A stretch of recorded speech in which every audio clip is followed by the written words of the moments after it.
What's going on, everyone? It's Andy here, and today we are looking at a Game Week 32 Q&A. Obviously, I put out a request for questions on YouTube and Twitter. I've had loads in, as you can imagine. We're talking wildcards, double game weeks, everything like that. So I've actually had to split this Q&A into two parts. So part one should be out tonight, which is Saturday, and then part two will hopefully be out on Monday around 6-7 PM, something like that, I expect. Just to try and cover as many questions as possible that you had in. Obviously, a lot of them revolve around the double game weeks and wildcards, which is what all the talk in the FPL community is about right now. So let's just jump straight into it. There's enough questions to get through. Time to jump into the first one. So wildcarding in game week 32 or 33, is there much of a difference? What's my opinion on the matter? I know a lot of people, myself included, have already wildcarded this week. And if you were going to, you probably would have already done it rather than wait a week to do it. But let's just quickly talk about the pros and cons to both, because some people might still be sitting on the fence. So the good thing about Game Week 32 is if you use like a sort of dead-end strategy in Game Week 31 where you've got a lot of players for the blank, knowing that you wouldn't want to carry them forward, then you can start to get rid of them straight away and bring in some players from better teams. You know, most of us haven't got like Man United players, Chelsea, Spurs players. We kind of dumped a lot of them for the blank players so we can get them back in. The other thing with Game Week 32 is you get to use or save up 2 free transfers going into Game Week 34, which you can use in a couple of ways. You can bank them, and if there's any injuries, any rotation that you weren't expecting, now maybe you're worried about a player going into Game Week 34, you can then transfer them out. Or you can use it to make the most out of the Game Week 32 and 33 fixtures. So for example, if a team's got 2 good fixtures over that period, for example Arsenal, then you could get one of their players in for 32 and 33, and then use your free transfers you've saved up in 34 to transfer them out for a double game week player. In Game Week 33, if you wildcard, the benefit is you've got more information basically. Game Week 32 is then passed. You've seen what's happening with those teams. Maybe there was an injury, some rotation. Maybe a player played really well that you weren't expecting, and you now want to get them in your wildcard team.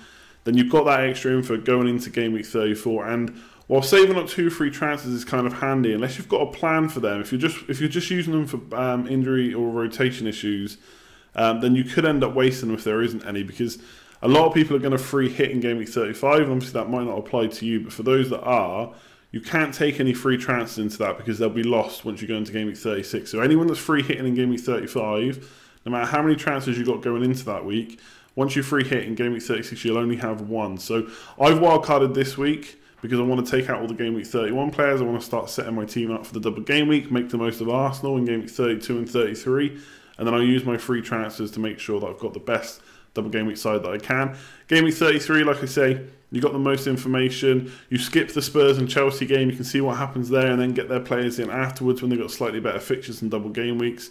But I think the pros for Game Week 32 outweigh the pros for Game Week 33. Should we give up on Man City assets completely? They're going to have the league title wrapped up soon, as the question says, and the Champions League is going to be something they want to focus on. I think, although this sounds silly when you say it out loud, you've got Man City assets which are really good for goals, really good for assists, really good for clean sheets. They've been consistent all season, best team in the league by far. But I think you have to consider not going with them, especially if you're wildcarding right now. Now, later in the season, in Game Week 35, for example, they have a game, especially if you're free hitting in that game week, you could consider some of their players, and hopefully you've got a bit of knowledge from rotation and stuff of who's going to play. Later on in the Premier League season, for FPL, they've got a double game week in Game Week 37, a really good one as well. I think it's Brighton and Huddersfield at home, so you're probably going to want Man City players for that. But at that point, we'll know more about what's going on in Europe, whether they're out, whether they're not, and then we can reconsider them. But right now, I think we have to consider, especially on wildcard, going without Man City players. And the reason I say that is they've got Everton away next, which is an okay fixture. They'll probably win that. Then it's Champions League, then it's Man United, then it's Champions League, then it's Spurs. And they're difficult league games, and you know you wouldn't bet against them winning them both. But how many goals are they going to score? Are they going to be able to keep clean sheets? I don't know if their assets are best for that, especially when they've got 2 games against Liverpool, which are going to be tough in the Champions League. Obviously, Pep's going to want to win that. The team is going to want to go through to the semi-finals in the Champions League. It'll be a huge win for them to do one over on Klopp and get past Liverpool. So for me, I think I'm going to go without. The other question is, who would you even bring in? You could look at Aguero, who's maybe back from injury soon, but then you've got the likes of Lukaku, Firmino, Vardy, Aubameyang, all vying for places in our team. In midfield, there's been talk about David Silva recently, but he's missing now a Spain game because of personal issues. We've seen him miss games already this season because of that.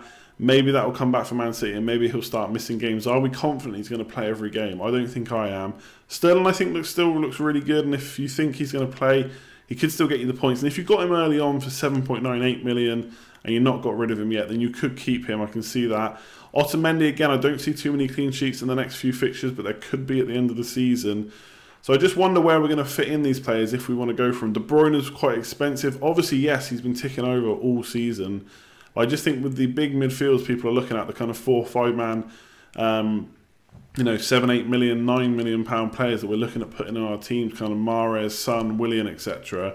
Don't really see where De Bruyne fits in. So it's not to say Man City are going to start losing, they're going to stop scoring. I think they'll continue to do really well. But I just don't think there's a place for them in our team right now in Game Week 32 or 33 wildcards. And that could be wrong. Let me know what you think below. But I just wonder who are we picking. Sterling, yes, fair enough. But for the rest, I think we can go without. So you've wildcarded and now you're wondering whether you should just be looking at double game week players to bring in. And this question comes up every single year. Generally, when we wildcard, we want to make the most of the bench boost. So in previous seasons, I have gone for 15 double game week players. And there's been multiple reasons why that's happened. It's just the way the fixtures have fallen, the players have fallen, the teams, etc.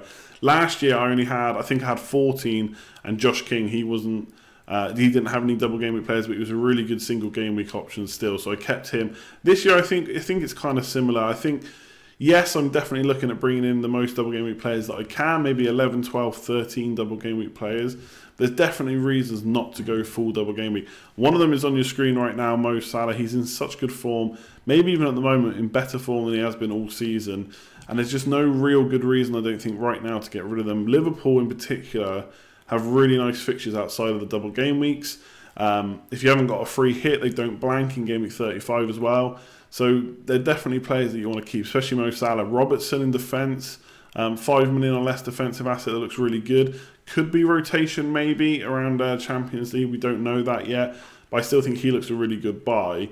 So yeah, short answer is no, you shouldn't just be looking at double game week players. Yes, they're going to form a lot of your plan. Game week 34, 37, they're obviously going to be big weeks where we want big scores. And there's good teams in both of those that have double game weeks. So Spurs, Chelsea, Man United, they both have double game weeks in 34 and 37, Leicester too.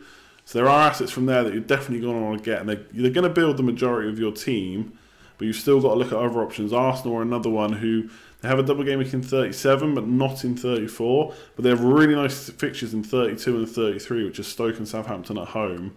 So you may want to look at getting some of them in now on your wild card and then getting rid of them before the double game week. That's another option. So yeah, short answer, no, you shouldn't be looking at just double game week players, but yes, they're going to form the majority of your wild card. So Alex says, for those of you that have used your triple captain already, probably on Harry Kane earlier in the season, what's the best use of the remaining chips? Now I'm going to take this from the point of view that you've got all chips left. Now there's a few options here.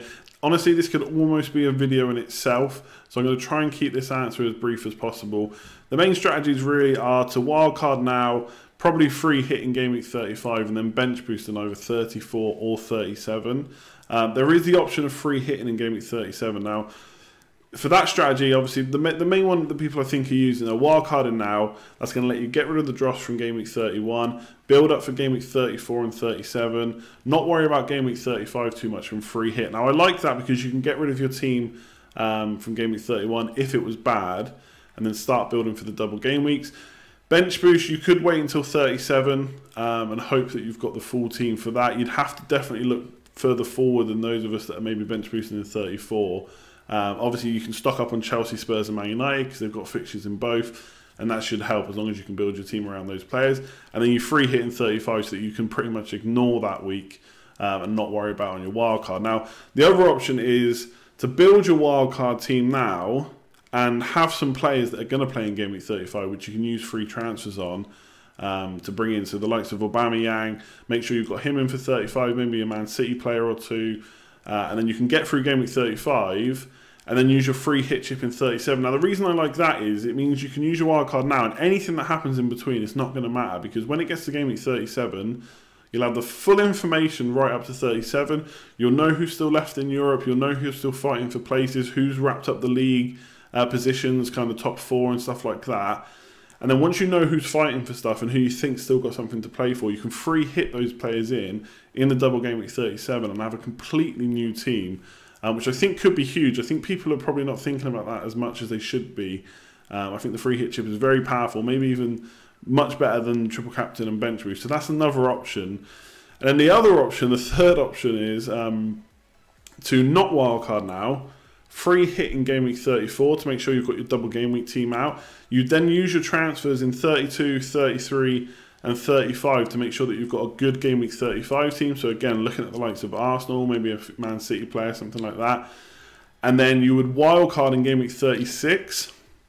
So that will get rid of any players that maybe you have because of the blank game week. It'd also set you up for the bench boost in game week 37. And again, like the free hit chip in 37 use, the good thing about the wildcard in 36 is you've got all that info from the rest of the season. For example, we've not talked about Harry Kane yet. He's not probably going to be back for game week 34, but he probably will be for game week 37. So how are people getting him in? If you've got the wildcard still in game week 36, you can get him in, set yourself up for what should be the better game week for bench boosting in 37, and then make the most of it from that.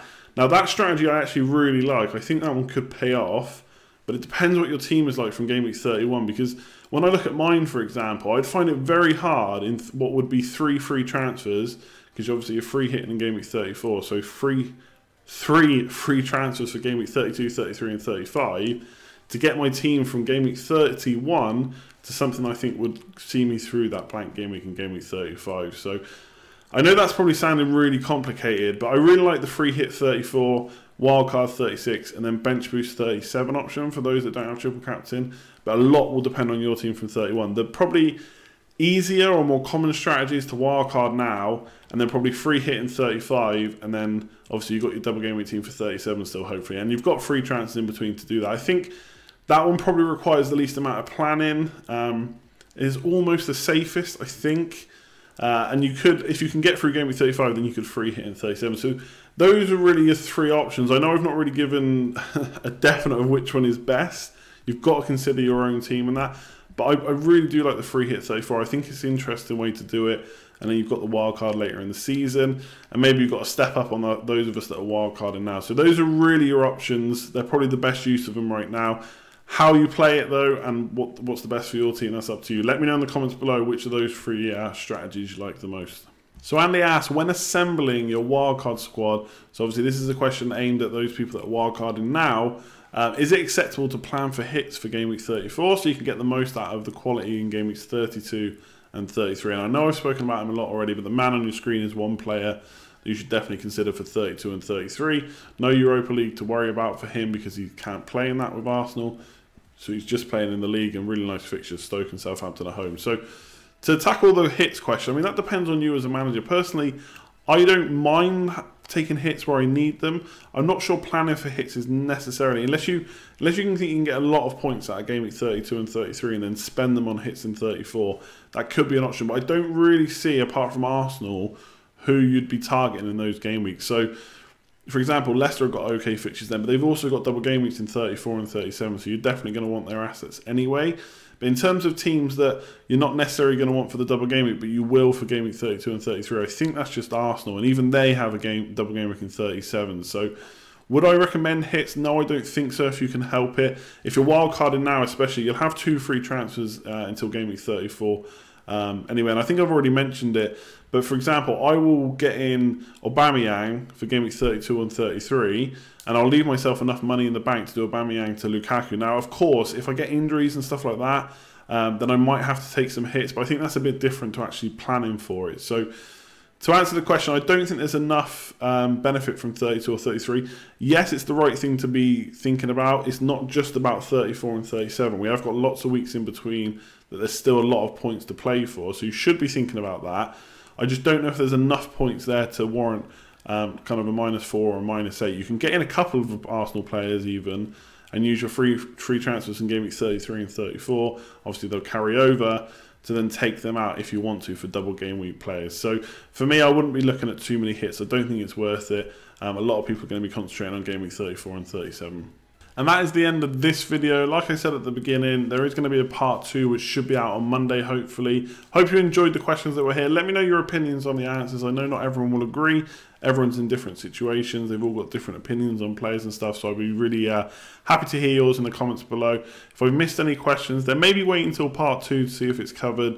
And if it's still not covered at that point, leave a comment below in any of the videos, and I'll try and get back to as many as I can. If you did enjoy this video, as always, a like is much appreciated. Subscribe if you want to see more FPL content on this channel, and that'll also let you know when the live streams are going live. The next one of those will probably be Thursday.